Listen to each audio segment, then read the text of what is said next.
Hello and welcome to Off the Shelf Reviews. I have seen Beyond the Black Rainbow. It was alright. And I'm Gary. And today we're going to review and discuss Beyond the Black Rainbow, which released in 2010 from writer-director Panos Cosmatos. Iain, why don't you give us the synopsis? Well, the story kind of follows a young girl called Elena who is being held captive at an institute. She is under heavy research led by the head of research, Barry Nile. As Dr. Nile studies Elena's mental state, we start to understand that the two of them have been places none of us could ever imagine.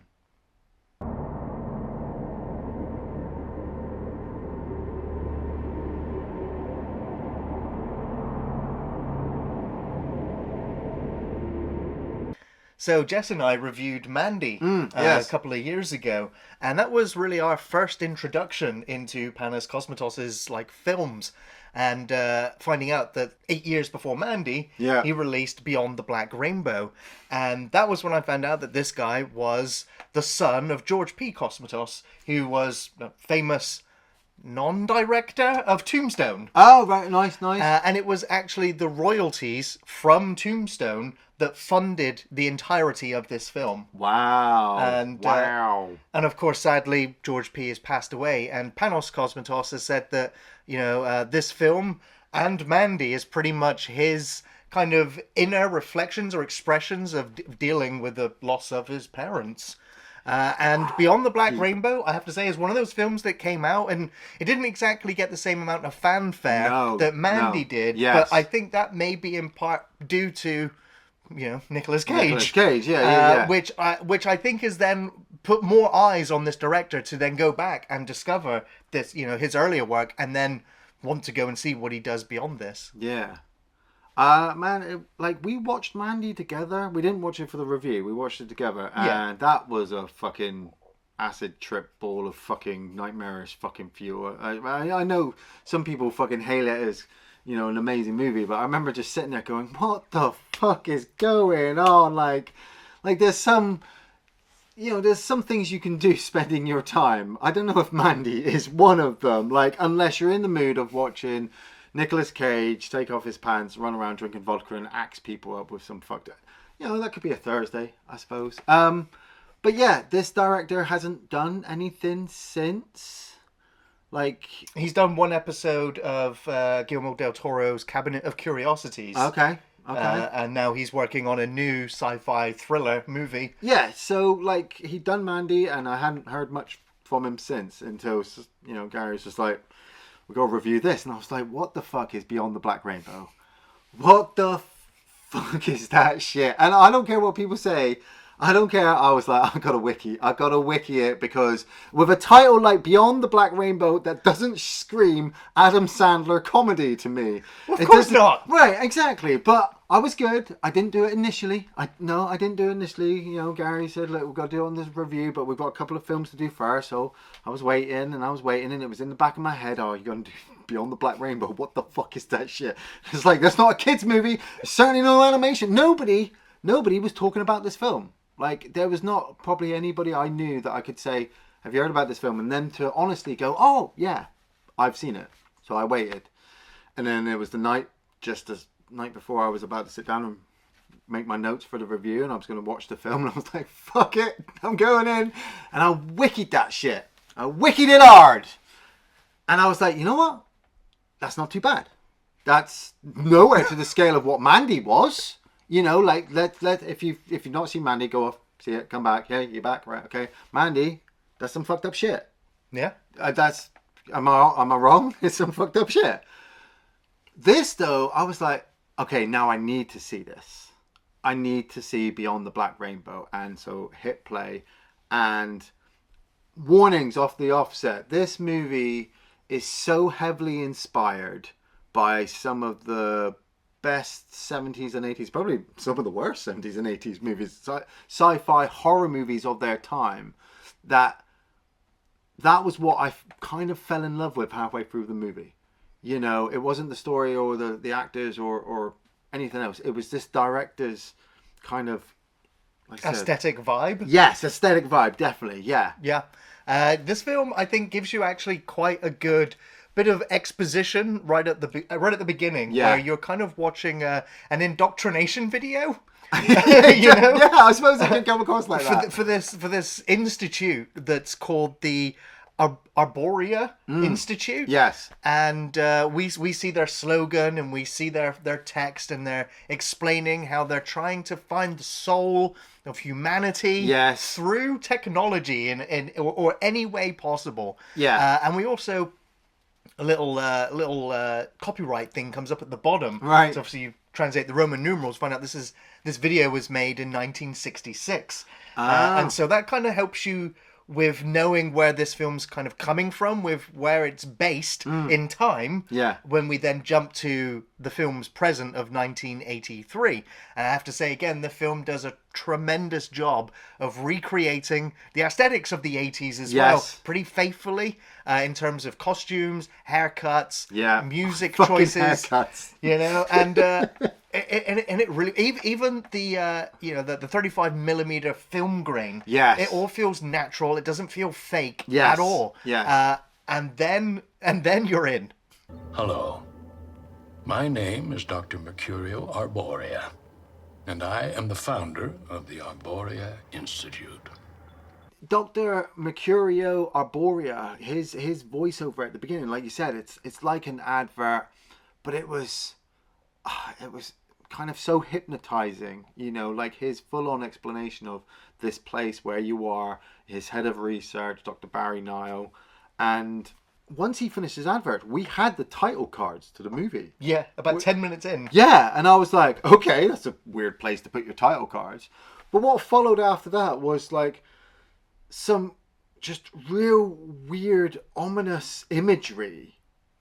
And we've got, is it Elena sitting in her room, and Dr. Nile walks in, sits down, he starts questioning her. Like, it's uncomfortable. I felt uncomfortable. I felt the way he was talking to her was wrong. And then we got the title of the movie. And I was like, wait, what? Okay, did the title not come up with the actors and actresses? No. So why, like, what are you doing to me, director? Why? Well, it's just to help, I guess, pace out the establishing, the info dump that we had at the beginning that kind of sets this world up, because the film doesn't hold your hand, and it has to be said that this film is very polarizing. Yeah. A lot of people would tune out or switch off from this film very early on. This is a very art house, indie kind of movie that goes at a glacial pace. This film takes its time. Yes. But it is all of these long-winded scenes. You'll know just from looking at some of this footage how the camera lingers. The edits are not rapid. No, there's lots of time between each shot. Just lingering on these characters, sometimes with uncomfortable close-ups. Yeah. But that's where these actors get to shine as well in their mannerisms and their delivery, and their body language tells you enough to know, we've got patient doctor, but something's not quite right. You say body language or lack of. Yes. I mean, yes. Eva Bourne playing Alina, when she sat in her little observation room and Barry Niles obviously questioned her, she doesn't move. She doesn't look She up. almost seems catatonic. Yeah. But then you want to know why. Like, what have they done to her? What are they doing to her? What are they doing Is this to her? for our own good? Maybe she is like an alien or a monster of some kind, and we can't let her out. What is it he does? He starts tapping on his board, doesn't he, to see if he gets a reaction, and he starts just tapping really, really frantically. So then we get a close-up of Alina's hands on her chair, like she's going to rip her chair apart. She's getting angry. And he's just like, very good. Very good. And I'm like, you are such a weird fucker. Do he remind you of anyone? Because I always wondered what happened to Patrick Bateman after American Psycho. Man, yeah. I kept having to remind myself it wasn't Christian Bale. Michael J. Rogers. Yeah. It's Michael J. Rogers. It's not fucking Christian Bale. Man, if Christian Bale was in that role, this film might have got a lot of attention. But yeah, like, the actor does a really good job. He is intimidating and frightening, and he doesn't carry himself like in an imposing way. But I think the music pretty much tells you that. Yes. It just feels like like we've already had, like I said, the info dump at the beginning saying that he's the head of research, so he's in charge of this department. And yes, the movie's very slow in its reveal, but that's actually the point. You know, like we said, it's paying homage to some of the, like, I got feelings to Invasion of the Body Snatchers from this movie. 2001 Space 2001 Odyssey. Space Odyssey, Blake 7, Dark Star. Dark Star, fucking Buck Rogers, fucking, like, I didn't need to see the outside world. I was in the future, but I wasn't. I was in 1983, but technically I'm in 2010. Whatever. It's the 80s kind of impression of the Yeah, future. yeah. And this film is kind of retroactively recreated that. And it is a bit of a mind wonder, really, because you're like... Because you see that big room with a big white pyramid in it. Oh, yes. And you're like, where is that? Is Yeah, that a room? Because I don't think we ever see the actors in that room. We just see it light up and turn off. Now, I tell you right now, I'm so glad I wikied that shit. Because if I didn't know, I'd have been sat there going, what is that even? What is that about? Because we've already had... Before we've even got halfway through the movie, we've already had a lot of false imagery thrown at us. You know, What do you mean? Well, like images that actually don't mean anything.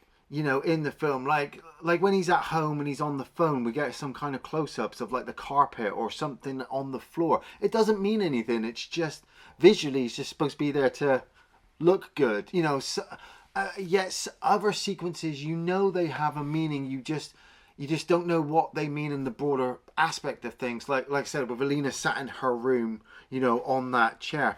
Is it an observation room? Is it a question room? Is it even real? We don't know. The film's not telling us this. So when I saw the pyramid room, the light pyramid, we'd already had it kind of shown to us at the beginning with Dr. Arboria. We didn't know it was him. He was kind of shadowed out and he's just holding one. But, spoilers, this thing is a kind of psychic buffer. It neutralizes Elena's powers.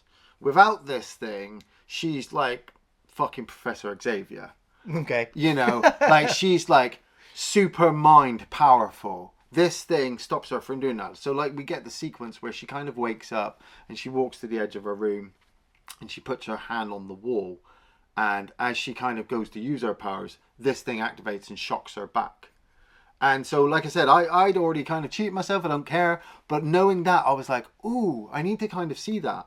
And so when the film actually made it visually for me, I was like, oh yeah, I get that. Yeah. You know, it's not CGI. It's kind of a practical effect. It's a light in a little pyramid room. It's very simplistic, but Yeah. I guess when the actors respond to it, you kind of get the impression of how it's controlling her. Yeah. And so when it's activated, she ends up... I mean, he ends up turning it up even higher at one point until she collapses on Yes, the ground. yes. So I was like... And of course, it made me think of Scanners. Yes, It yeah. made me think of Stranger Things as Yes, well. yes. And so we understand, you know, that she is being tortured in a way, but it's... We soon realise as well that Barry Nile has an obsession with her, an unhealthy one. And so we also have this other assistant, Margot, who starts to get a little bit curious about some of the work that's going on. And she ends up going into... I'm not sure where. Yeah, like, it's like she's just wandering, smoking a fag. Exactly, right? And so, of course, she leaves some ash. You know, she leaves some ash on the ground. She presses that button like loads of times. Like, what's this do? What's this It's just do? a button. I'm gonna press it, and it opens up this file, and there's this all of this imagery in there. Yeah. That Barry Nile has illustrated, and we also get to see that he is perhaps very violent and perhaps very sexually obsessed with Eleanor. Yeah. And so this leaves Margot in a bit of a panic. She kind of throws the book back in and heads back off, but she ends up having to run her routinely experiments and administering pills and drugs to Elena. He'd already dropped this kind of line to Elena when he was talking to her, saying that he knew her mother, and that like if she goes back to her room, she may find a picture of her mother, which, you know, Elena's kind of freaked out by, because her room is sparse. You know, she doesn't have anything in there. It's just her. And so when she goes back there, she finds the room. Loved the sequence. Thought the music that accompanied it was just absolutely breathtaking. And I just needed to know more what was going on with this film.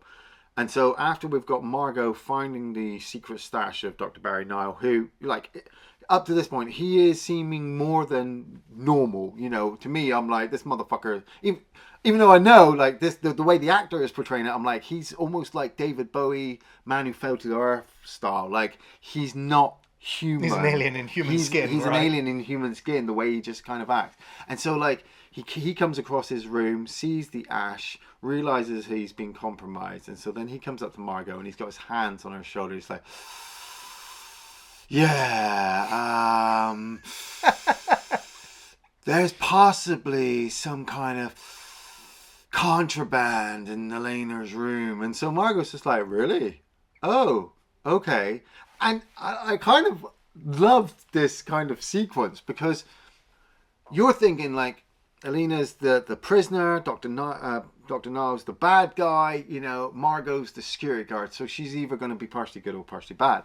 And so she walks into the room and, you know, she's looking for this photo, and she finds it, and she's like, is this your mum? And she goes, and Elena doesn't say anything, she just ignored her.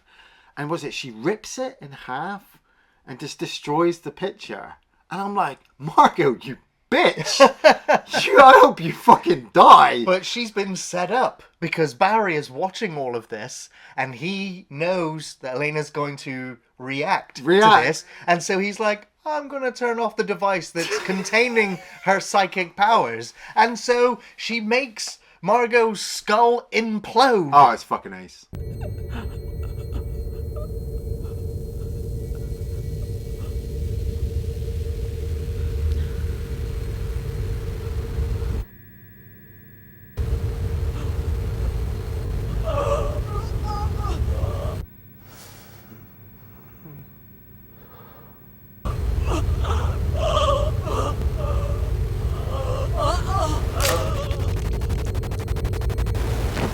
I mean, a lot of it is blurred out, but you just see the red gush everywhere. Yeah. And then her body is on the ground. Yeah. And you're just like, my God, okay, so yeah, that she really has these powers. She's being kept in check. Yeah. For good, I suppose. Yeah. But then we need to flash back again to find out how exactly things came to be the way they are. And we have roughly a 10-minute acid trip. Yeah. As we have this series of images that explains to us that Barry underwent a kind of transformation when he submerged himself into this gloop. Yeah, like, it's white. Like, you can see it from some of the footage, but I would say this sequence alone would make or break the audience, because it was strenuous to watch, trying to work out what was going on. Luckily, I already knew going into it, so seeing, like, you can barely make out Dr. Arboria, who we realize now is he's being subdued by Barry with, like, drugs and heroin or whatever in his room. So Barry's got full reign of the Institute, and obviously full reign to control Elena and research her and stuff like that. So killing Margot is not a problem for him. But Dr. Arboria in this sequence, it's so white. You can barely see him. There's a female that you're not entirely sure where the hell she's coming or what she's doing and who she is.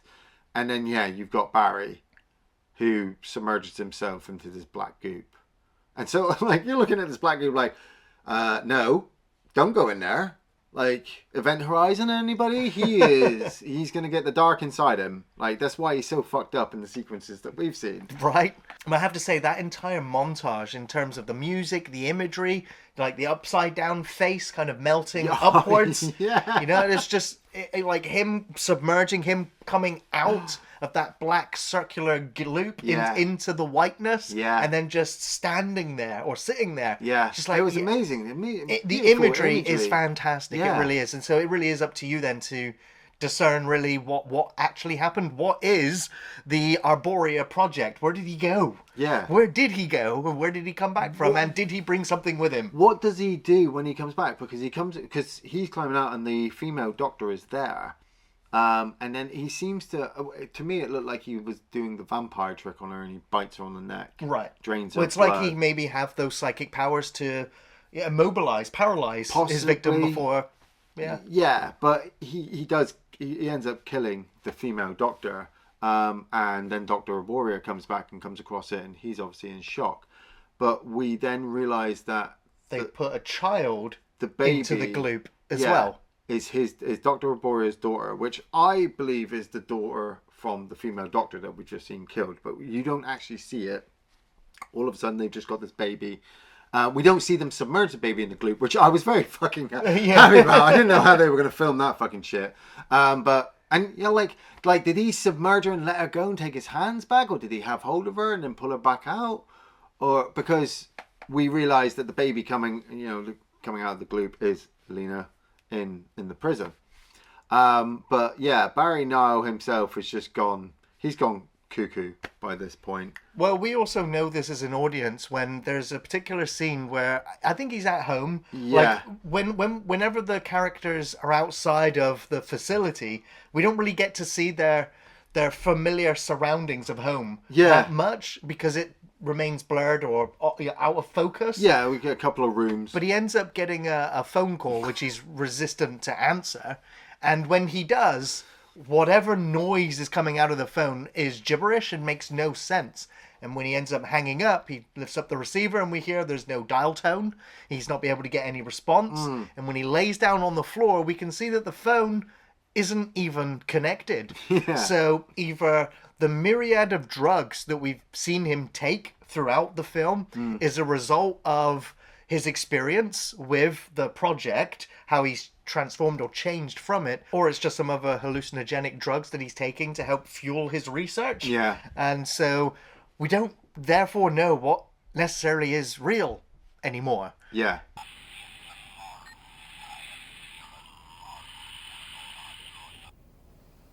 We do have a system in place. Now, the audio, though, the real audio that's playing back on that telephone call is from Rom the Space Knight, which I believe is a Marvel character. Okay. Who hasn't yet appeared in the MCU for reasons. But he had a toy line, and the actual audio is the commercial for one of his toys, and it's played in reverse. So I'm like, why? Even then, why has the director chosen this toy and played it in reverse in this sequence? Man, just to make it more funkier. The diaries can assume any form they wish. Rum counters this with the energy analyzer. With it, he can see through appearances and determine the true essence of any being.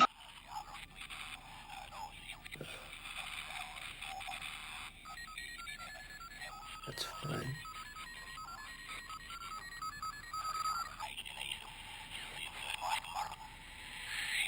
Like, I watched him pick up the phone and just start listening to this weird voice. I was just like, yep, that's the boss. That's the person who's in charge of him. He's just got his orders from obviously Planet X. And he's going to go out and execute them now or do whatever. Because like he wanders home, and he's it's after we've had the flashback of him coming from beyond the Black Rainbow, I suppose, because he even says it like, I'm going beyond, or I've gone beyond the Black Rainbow to his wife Rosemary. And Gary and I were questioning, like, that relationship at home is so weird. Like, you don't know if she's his wife or she could be his sister. They're not really close. Like, was she high? I swear when he came home and she was just lying there, it just showed us like a bowl of weed. Like, She was like, well, I'm meditating. yeah, I was just like, Oh, okay. yeah. But he goes up into the bathroom and he removes his wig, and then you see it from behind, but he kind of like takes out his contact lenses or like pierces his eyes. Literally removing his entire mask. Yeah, and he's this bold, weird. Well, he's still a guy. Yeah, but whatever experience he had in the Institute has fundamentally changed him. Yeah. And turned him into a monster to which he hides, under a wig and contact lenses to blend in, to not look like the monster that he secretly is. And he kind of is suppressing his own rage and his own anger and frustrations because he doesn't have the same abilities as Elena, who went through the same process as him, yet is somehow gifted, whereas he is not at the And same level. Is he and in love with her as well? Because Well, he feels he's she's on jealous. the same level as him. He's jealous of her gift or of her power. He wants it. Are they closer now? Yeah, that's it. He wants the power. So he kills his wife, Rosemary, which was harsh. But we're cutting back to Elena, who's managed to like fool the White Pyramid into letting her out, and she escapes from her cell. And we'd already seen when she'd been knocked out by Nile these things. They're called Sentinels, and they're these kind of just giant robot humanoid things. But she comes across one after she climbed up the elevator shaft, which the elevator shaft I've got to give fucking kudos to. I didn't even realize it when I was watching the movie. I was so engrossed. And Gary goes, "Yeah, it's from Dark Star," and I was like, "Fucking course it is! Course it is! It was the fucking yeah, there it is." But fucking Elena comes across this sentinel, and it removes its mask, or she psychically tells it to remove its mask, or whatever, and so it does, and it's a kind of like a weird child-like face underneath it. It was well freaky. Which then makes me think, what other experiments are they doing here? Yeah. Was this thing another one of Barry's failed experiments going into the Black Rainbow? That's it. Was the baby that we even saw, Elena makes it out. She wants to see her father. Is Dr. Arborio father? Was that the baby? Did he use more children? I mean, she comes across that weird fucking... another mutation. Another mutation in her cell, doesn't she? Kind of all tied up. That kind of looks like Barry. Without the makeup on, yeah. Yeah, and its psychic powers are pretty strong, because when she climbs out, she has to close the door to shut it inside. I mean, that was great. The way the sound just stopped. Right. There was a couple of transitional air cuts like that I thought were really fucking good. But Lena actually manages to finally escape. She actually not only manages to escape from her cell out of the lab, but she actually manages to escape outside into this kind of forest. I have to say, it's a wonderful transition in the film, because the film has had really long, drawn-out shots. Yeah, very slow pace and very psychedelic colors and visuals. Oh, yeah. Yeah. And when we see other parts of the facility, it's all this retro-futuristic look. Yeah. It's one of my favorite shots in the film, where she kind of pierces the veil and she ends up in this room that looks like an 80s staff room. Yeah. It looks nothing like the entirety of the entire film at this point. Yeah. And so then when she's outside and looking around, I'm like, the film language changes to reflect the freedom that she has, that she's now free of the psychedelic weirdness that was going on inside. That's it. And the film kind of has this, it has a bit of a transitional change where it becomes a bit like a bit of a horror slasher in the last 10 minutes, where Barry, he has that weird perverted moment where he finds that her bed is empty, and he's sniffing it and groping it. Because he's also got this dagger, because he's going to kill her now. Because he can't have the power, he can't have her, so he's going to kill her. But she's escaped, and so he's now going to chase her, because he had already got one of the drones to implant her with a tracking device. Yeah. But it's funny you say that, because now I'm thinking about it. It was such a weird, like I said, inside the facility at Niall's home, it was very 70s, 80s kind of aesthetically weird looking. When she went outside, you couldn't fool your mind into thinking that that's like fake grass and fake trees. So it all just seemed very real. Like the world that Alina was in was like a weird acid trip, and now here she is actually outside looking at the sky in the real world. Especially when, like we said, Niall was driving and he heads into the woods and he comes across these two random fucking beer drinkers. But before that, there's a great moment where he's in the car. Yeah. And he's driving. It's also the same scene that's in Mandy, where he's driving and then he turns to look at his passenger, which is him. Yes. And and the You're same doing a good job. Yeah. It's just like, it's a great. I mean, it's an odd moment, but it's just like, is he so lost now? He's so gone. He's let the demon out. That it's like, which one's driving now? It's the same Barry. He's just mad because he's gone beyond the Black Rainbow. Like, whatever that shit did is fucked his mind up. This film has a lot of mirrors and a lot of reflections in all of the scenes, except I think it's Barry who has like the least amount of reflective shots, whereas Elena, Margot, and Rosemary, they have a lot of reflections in all of their shots. Right. So it's like, is it like the duality of man? Yeah, the good and evil within us? It's like I'm just trying to make sense of why the imagery is the way it is. But then with him in particular, he doesn't necessarily have a reflection, but he has a double that he's with. So yeah, I don't know. Like when he gets out into the woods, though, he comes across these two beer drinkers. That was fucked up because one of them's talking about getting laid, and the other one's like, "That's a lie, you fucking ugly bastard." I'm like, these two are friends, right? They don't act like they it. Don't act like it. No, so much so that one of them goes off for a piss, and Barry sneaks up and fucking stabs him in the mouth, which was a pretty damn gory kill. And then his mate's just like, "Hey." I'm like, you don't even know your buddy's name. Like, I'd at least be like, "Gary, are you dead?" But, you know, this guy's like, "Hey." Yo!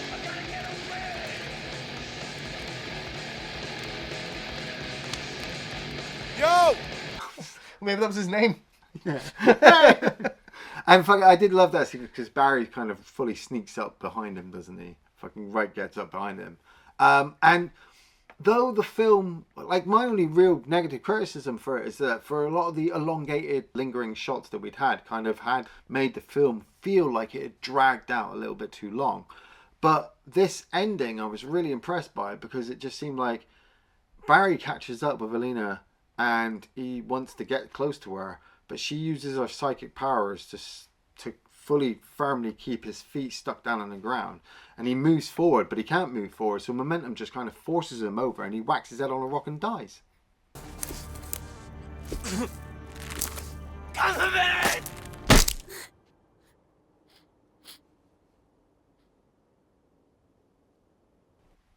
I was like, sweet. I love how anticlimactic it is. It's not, like, that's exactly like if everything that happened in that facility was just a drug-induced acid trip and none of it was really how the film portrayed it. Yeah. Like this is confirmation that there's some kind of power battle going on here. Like, how do you illustrate two people having a psychic battle without showing it? Well, that's the thing. You say you think that they're having a psychic mind battle. To me, he honestly just comes up gets to her, gets his foot stuck and falls over. Yeah, gets it, but not gets his foot stuck. Like, she uses her power. So she is using power. She's using her power to firmly keep his feet down. He's not using any power because he thinks he is overpowerful. He's got the knife. He's going to get her. So it's the shock on his face that he can't move because she... Like we never see Niall have psychic powers once in the movie. No, not really. You know, he's not even infected by the White Pyramid. He can turn it on and off whenever.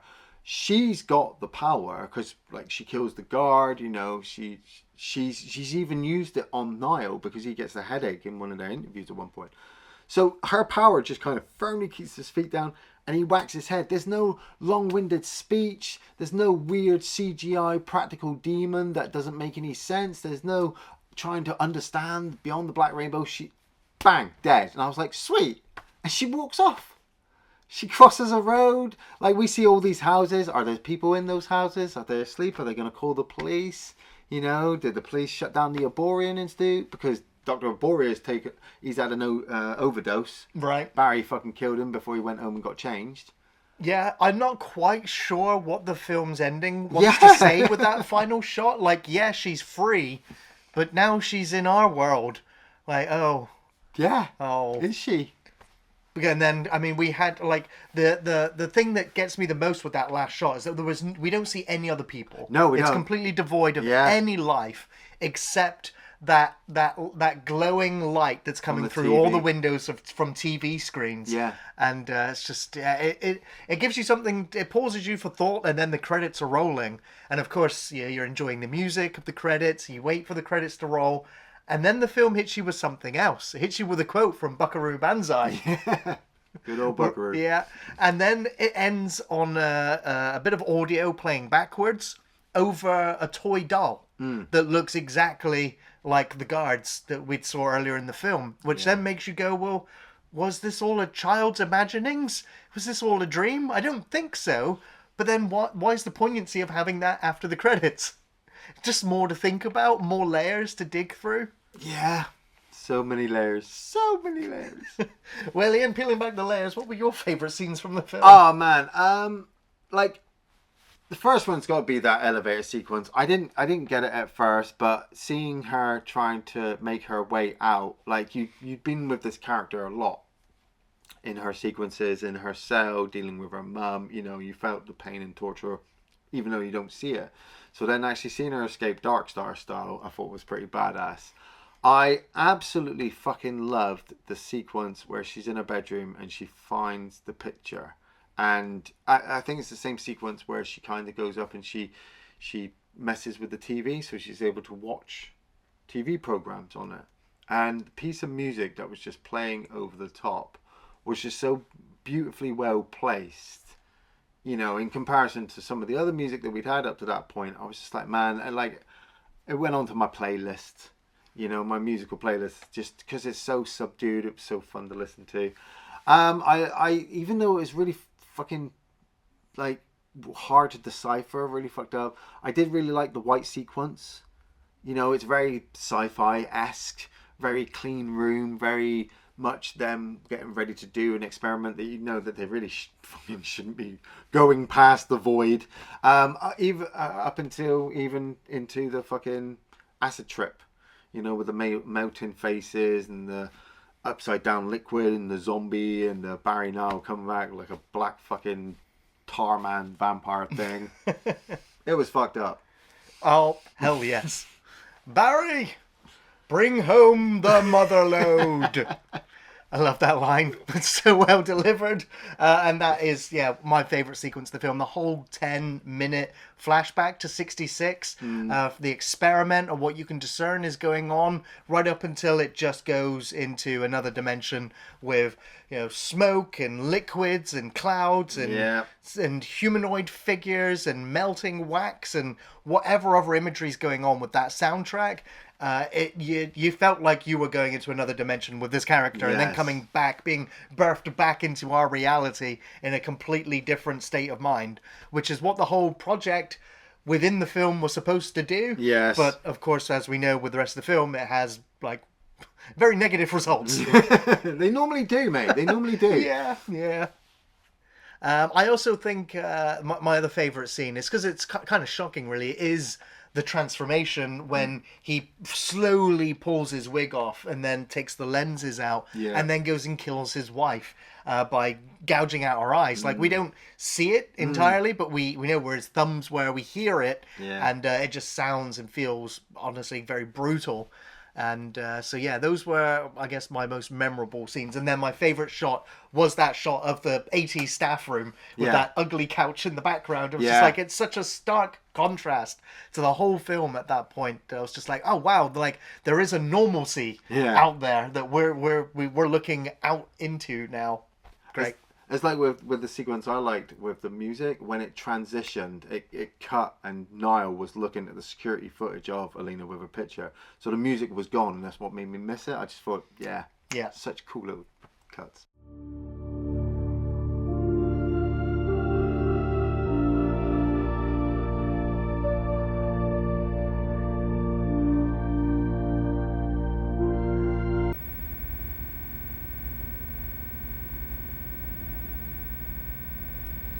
Well, Ian, do you recommend Beyond the Black Rainbow? I think I surprised myself when I say I fucking highly recommend Beyond the Black Rainbow. I know I wasn't a massive fan of Mandy, but it's because it didn't make much fucking sense, really, other than it was a revenge movie of a guy wanting to kill the person who killed his girlfriend or whatever.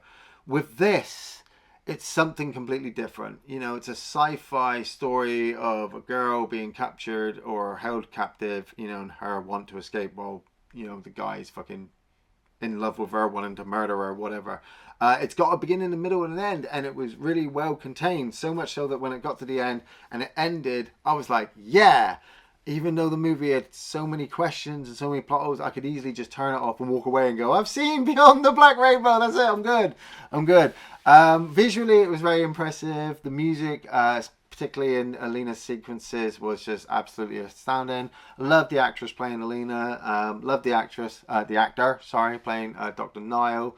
You know, there weren't that many actors and actresses in the movie, so they all really held their parts really well, which is kudos to the actors. I thought it was brilliant. Gary. Awesome. Yeah.